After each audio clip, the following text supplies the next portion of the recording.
Hello, welcome to episode 137 of the CRICKETher Weekly. We are going to start by talking a bit about the 100 because we actually had a couple of questions come in over the last week in relation to the 100, which I believe was in relation to the stuff that we talked about last week, in relation to the things that Alex Stewart had said at the Cricket Society Awards lunch about the 100, and Surrey not really being very keen on it. So there was a question from Ben saying, why can't we keep the 100 for women and not for men? And another one kind of on similar lines from Margaret on Twitter saying, surely adding women to the T20 Blast and getting rid of the 100 would solve so many problems. So where do you want to start with that, Sid? Well, I think that there's obviously a lot of the men's counties, if you actually ask them directly about the situation with the women's 100, you're going, well, you want to abolish the men's 100, but what about the women? And they're saying, well, we should keep the women's 100 because that's the obvious thing to say. And I think that they're acknowledging, as they have to, the success of the women's 100. And the issue there, though, is you have to ask that if that happened, is it really going to get the same traction? Is it really going to get the same levels of continued investment if the men's competition isn't also involved in it? Are we really going to see, salaries continue to increase? Are we really going to, see the kind of all that extra stuff that goes into the 100, all the effort that they make to make up the ground so that there's a consistent branding across the 100, all of the marketing and, commercial tie-ins, is all that going to stay if the men's competition goes? I just can't see it. I think that we're really tied in with the men's competition here. And that's, it's where we are.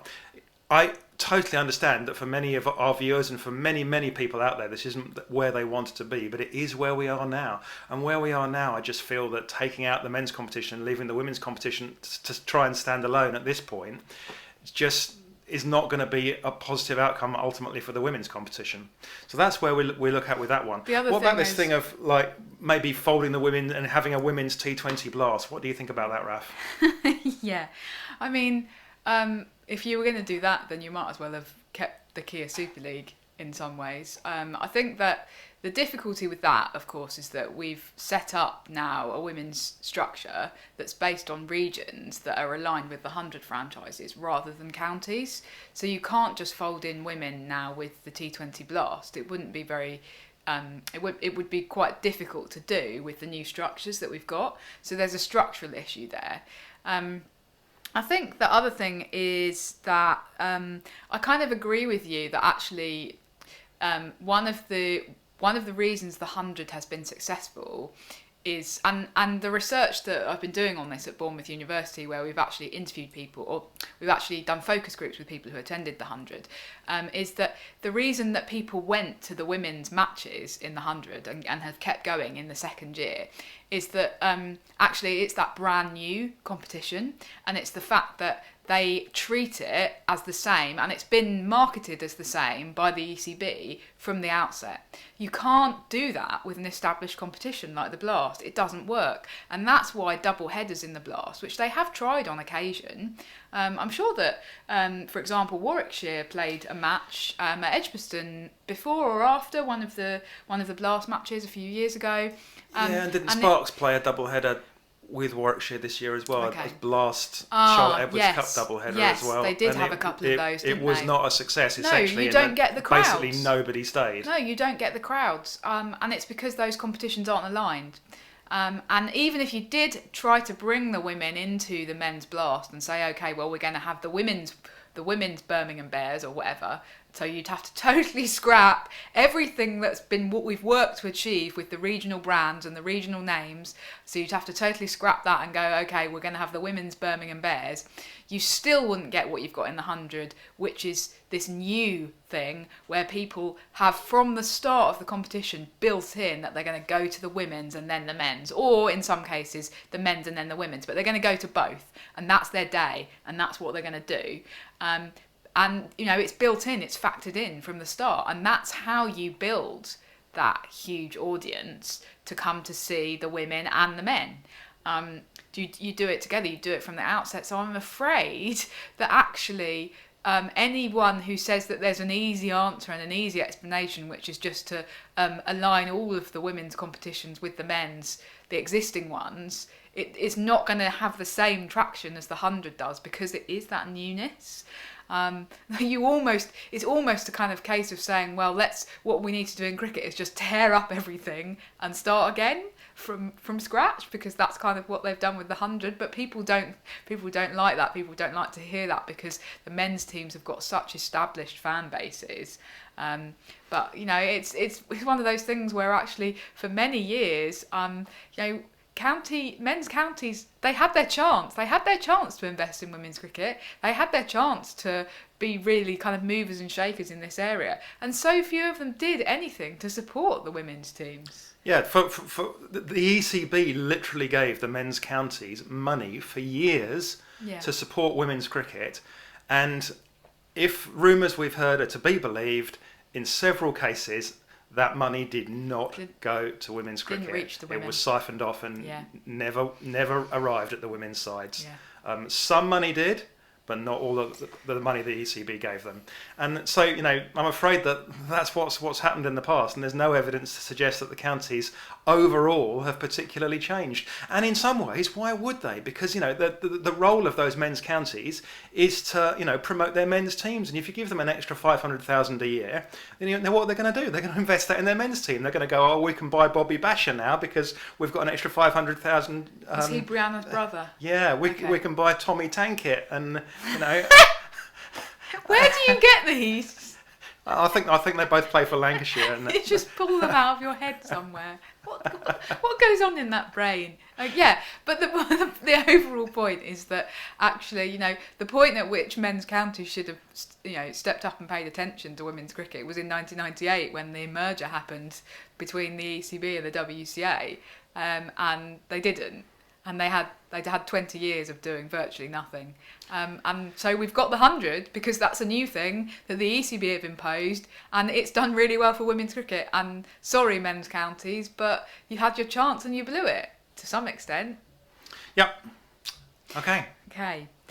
So, Sid, big announcements this week. Enormous big announcements. Huge. To do with contracts. We've had lots of announcements, firstly about the England contracts and also about the regional contracts. So let's start with the England contracts. Obviously these are linked because you have movement between the two, so it becomes kind of obvious at certain points when you announce things that somebody is not going to be getting a regional contract because they've got an England contract, and vice versa. So England, big shake-up. Yeah, the biggest shake-up there's been. I mean, we've had professional contracts for nearly a decade now. It's been nearly 10 years, Raf. And this is the biggest shake-up there's been. So of the 18 players that were contracted this time last year, 6 of them are now no longer contracted to England. And we've got so six we've got newbies 6 out. coming in. So are you going to tell me who they are? Do you remember? We've got 6 out. 2 people who had already announced their retirement, Tanya Shrubsole and Fran Wilson. And then we've got Lauren Winfield-Hill, we've got Maddie Villiers, we've got Katie George, and you're going to have to remind me now, Raf, who's the 6th? I haven't got it written down, sorry. Oh no, this is terrible, Raf. I've got it written down as who the new ones are. Anyway, George Elwes. There you go. Of course. Okay, sorry. Well, see, that just goes to show that even we don't remember everything all the time. Anyway, so we've got 6 people out. Let's say who the new ones are, okay? Because that's what I was originally planning to do. So Lauren Bell, Alice Capsey, Charlie Dean, Freya Kemp, Emma Lamb and Izzy Wong are the new ones. Yep, so big shake-up. A lot of young players coming in with brand new contracts. We've got like a 17-year-old now with a full England contract in there. And a couple of those players, a couple of players that moved on. So Lauren Winfield-Hill, let's talk about her first maybe. So she last played for England in the World Cup, but I think it's been pretty obvious from pretty much that time that she probably was going to lose her contract, hasn't it? It's been kind of, I think that England pretty much made up their minds during the World Cup that was. Well, she was only really playing one-day cricket for them at that point, and she was kind of the opener. And then they got rid of her as the opener during the World Cup, and they've kind of now replaced her with Emma Lamb, And I think that she knew that the writing was on the wall. And you would hope that that's happening, that they are having those conversations with people. So, yeah, obviously I interviewed her after she won the Rachel Heyhoe Flint Trophy for the Diamonds, and she was fairly kind of equanimous about the situation. And just said, like, I'm enjoying having a great domestic season. But actually, we did have a comment from Margaret Glossop again, basically saying, wondering what the criteria for the contracts are, because it's obviously not having a successful domestic summer. Otherwise, Winfield Hill would have basically, kept Should her have walked in contract. there. Yeah, I mean, she? I think the answer is that they'd already made up their minds they were going to do that, and especially as they kind of refocus the T20 team around these younger players like Kemp and Capsey, who they obviously think are going to the World Cup. Freya Kemp in particular would have presumably been in the under 19 World Cup because she's only 17. And so she's going to be, we think, almost certainly going to the World Cup. So it's a sort of younger new team, if you like. Yeah. Lauren Winfield Hill is not unexpected. The other three that have been moved down to regional contracts, we understand. None of them have played white ball cricket for England for like 3 years. Georgia Elwes did play in the Test last year, but hasn't played a white ball game for a couple of years longer than that. So they were people that I think again it was pretty much expected that they would be the people that were moved on. And that's life. But on the other hand, there still remains every chance for these people to play for England again in the future if they go back to regional cricket. I mean, Tash Farrant's already done this, gone back to regional cricket, and put herself back in the frame for England, got back in the team. Lauren Winfield Hill could yet play for England again, right? England had a bit of a scare this week, didn't they? When Amy Jones she injured her back, didn't she, during one of the WBBL games, and then couldn't keep wicket. And then I think that she missed a game, but the latest from that is that she scored a half century today for the Thunder against the Renegades, was it? Anyway, in the Thunder's latest game, she scored a half century. So good for her. So England will be breathing a big sigh of relief Yeah, there, because they would have been a will. bit concerned about what to do. But Lauren Winfield Hill would have remained an option to come in and keep wicket and to bat for England at the T20 World Cup. That could happen for her. And all of the other players are young enough that they can definitely fight their way back if they want to. But it's going to be hard work because there's so many players challenging for those spots now. But that's what it's all about, right? Mm-hmm.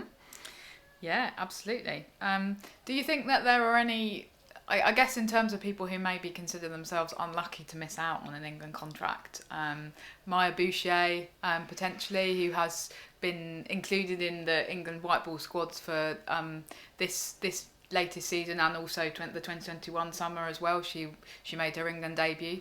Yeah, she's played a fair few games over the past sort of year or so, hasn't she? And she hasn't got a central contract. Of course, again, she's got a regional contract, and that the regional contracts are still worth something, so she'll still be a full-time professional. And in some ways, I guess that emphasises that having an England contract doesn't really matter that much. It's not an absolute bar on going, well, if you haven't got an England contract, you're not going to be able to play for England. No, but there does end up being a kind of sunk costs fallacy in the sense of, like, if you have an England contract, you're more likely to keep playing for England. So I do think it matters. The other person's probably Alice Davidson-Richards, who's maybe sat there going, what have I done wrong, other than score a Test century against South Africa and then an ODI half century against India at a time when the team were really struggling with the bat, and then got dropped. I mean, who's she annoyed? But again, she has every opportunity to still play in the next couple of years, and if you're in that situation, you just have to keep fighting and keep working hard, and hopefully those players will do that. Well, I know your view is that they should just abolish all of the England contracts. Well, yeah, there definitely is an argument to say, just get rid of all the England contracts, have everyone contracted at regional levels. Obviously, the first thing that any England player would worry about was that the regional contracts aren't worth as much money as the England contracts, but then you can't redistribute the money. You could have Heather Knight could be earning exactly the same money, but fully contracted to Western Storm if you arranged it correctly, and then you wouldn't need Central England contracts, and everyone would be on the same playing field. I think that could potentially be a very good thing. But obviously, the central contracts thing has kind of come out of men's cricket. We've kind of retained that in men's cricket over the years, haven't we? And there's been thoughts in men's cricket about going back to kind of abolishing them, and they have kind of trimmed them down at times. But we keep coming back to it, that the coaches really want control over those players, and that's what it really remains about, I guess. if that did happen, then are you telling me that like Western Storm could then actually turn around in the next year and go, actually no, we're going to offer that 70 grand contract or however much it is to like, I don't know, somebody else, Fee Morris or Katie George instead? I'm sure they wouldn't say no. I've literally just named 2 players who have just left Western Storm. Let's move on and talk about the regional contracts. Yeah. So this has been really interesting actually, because for the first time it's been the regions announcing these contracts rather than the ECB, who the last 2 years have just issued a central press release that says these are all of the regional contracted players. Now, having chatted to somebody at the ECB, they are going to do that, but they're letting the regions have first dibs, basically, and go, okay, we're going to announce things. So the news has kind of been trickling out a little bit in dribs and drabs via Twitter, which has actually made life a bit harder from a kind of journalistic perspective. I've been really busy with Bournemouth University stuff this week, and you've had to be kind of filling me in on who's been announced as playing at what, rather than having the news all kind of issued in one hit. Yeah, and it's been kind of interesting because we obviously, we've had like Yorkshire, for instance, or Diamonds have announced their entire professional cohort, if you like, which meant that they have announced that Lindsay Smith is no longer part of their squad, which meant that Vipers had to announce that Lindsay Smith was joining them. But while Vipers haven't announced anybody else, and obviously would rather have not presumably announced Lindsay Smith, ideally until they were in a position to announce their full squad, which they haven't done yet. Lightning haven't really made any announcements. They're obviously, perhaps they're still in transition as they kind of move from, it's a bit of a walk from... Not going to be Lightning anymore. Bit of a walk from Lightning up to Trent Bridge, from Loughborough up to Trent Bridge, so they're probably still slogging along there, probably trying to hitch a lift on the M1, and You're ridiculous. You're totally ridiculous. We haven't really heard a lot from Western Storm either, have we? No, we know obviously a couple of people have gone. As you say, Fee Morris and Katie George. We know that they've joined other sides. Anyway, let's think about what we have heard. Yeah. I mean, Diamonds have very much kept the core of their squad, haven't they? I mean, they have lost Lindsay Smith, who's obviously been tempted back down south, back to where she came from. Yeah. So she's kind of returned to the glory days of the KSL. Yep. When she was selected for England on the back of those initial Vipers performances, so that's an interesting one. The other thing that Diamonds have done that's really interesting is actually, so a few things. So they've actually offered some people 2-year contracts, and Lauren Winfield Hill a 3-year contract. Yeah, that's really interesting because I've heard a few people say, well, why hasn't Lauren Winfield Hill been rewarded for her form with an England contract? But she has been rewarded for her form with a 3-year contract. Yeah. Now she's 32, I believe. I don't want to necessarily always bring the conversation over towards men's football, which is a bit bonkers in many ways. But it is the kind of archetype of professional sport in this country. A 32-year-old, a non-goalkeeper 32-year-old being offered a 3-year contract is virtually unheard of at the top levels of professional football. And so a 3-year contract for a 32-year-old taking you to 35, that's not bad going. That's a real statement. The Yorkshire is going, we really desperately want to keep you. Yeah. And that's a good position for her to be in, to be able to ensure that she's got her money coming in for the next 3 years, and Absolutely. that she knows where she's going to be for those next 3 years. Yeah, so, I think she absolutely deserves it. Yeah, absolutely. So she has been rewarded for her form. Yeah. That's important. And obviously, Diamonds have kept the rest of their squad, as you would do, because they won the RHF, which is that's the blue ribbon competition. Yeah. They didn't win the Charlotte Edwards, but they didn't do too badly in that either. So that's what you would do. Yeah, and they've also. One thing they've done that I think is interesting is they've fast-tracked the new contracts, so they're going to have all of their 10 starting at the same time. Because obviously, as we discussed in last week's episode, what the ECB have done is they've said, okay, we're going to have, I think it's 8 who are starting immediately, and then it's going to be bumped up to 10 in February. So Diamonds have said, okay, well, we'll take a little bit of that financial hit, and we'll pay everyone from the get-go. And so everyone will start at the same time. I think that's quite important in terms of putting the whole squad on a level playing field. But I just think it's interesting the way in which the regions are actually exercising a little bit of autonomy. We know that they have a kind of, roughly a set amount that they can offer each player. We don't think that they can offer a player like a huge financial inducement to stay with them. But within the constraints that they're operating, they're actually kind of slightly manipulating the system and going, okay, we're going to offer like 2-year or 3-year contracts, and we're going to say, you come and play for us and you'll get paid immediately. And those kind of little things that regions can do to induce to ensure players. that they don't lose those players that they want to hold on to. Yeah, absolutely. And Stars have done a similar thing. So Stars have, also announced that they're basically their full roster of contracts, and they've also had a couple of people who haven't made the contracts move on. So I want to bring out in particular Chloe Brewer, that's made a move up to Sparks. Yeah. And I just think that that's a really smart thing to have done. And having met Chloe Brewer and spoken to her a little bit, I'm not actually surprised that she strikes me as the kind of person that will do smart things. Yeah. And she's going to be a better player as a result of doing that. Moving, going somewhere new, challenging yourself is the way to kind of take yourself that little bit higher, because it's all about small margins at the top level of this game, right? As it is with all professional sport. All of these people are good athletes, but you have to kind of eke out those small margins. So good for Chloe Brewer for making a move to the other side of the country, to somewhere new. And she will be a better player as a result of doing that. Okay. The other side of that coin is that I'm going to mention it again. I have mentioned it before. I keep banging on about it, but I'm a bit disappointed about what's happened with Bess Heath. And obviously I don't have any kind of inside knowledge about what's gone on or what promises she's been made. But if I was advising her, I would have really advised her to think seriously about moving somewhere else, because she needs game time as a wicketkeeper. Yeah. If she'd moved down to Vipers, say, with a promise that she would be their primary wicketkeeper going forwards, that's not saying anything about anybody else or anyone else's situation at Vipers, but if she'd done that, that would have put her position in a position where her career in a position where it could accelerate. She's obviously, for one reason or another, chosen not to make that move, and maybe there's still a good chance that things work out for her. She's a great batter, but if she's going to make it as a keeper batter, she needs to be playing as a keeper, and for me, it's a pity that she hasn't made a move which would allow her to do that. That would have been the brave thing to do. It's too safe, her staying where she is. But maybe she's been made other promises that we don't know about. Diamonds have offered her. She's one of the ones who's been offered a 2-year contract. So I wonder whether that's swung it. And maybe she's been told that she will Job security is important. More. Yeah. So. I think the other interesting move I think is Katie George moving from Storm to Sparks. And I think it's interesting because she did a bit of an interview with the Cricketer about this. And she was actually quite critical of what's been happening with her at Storm.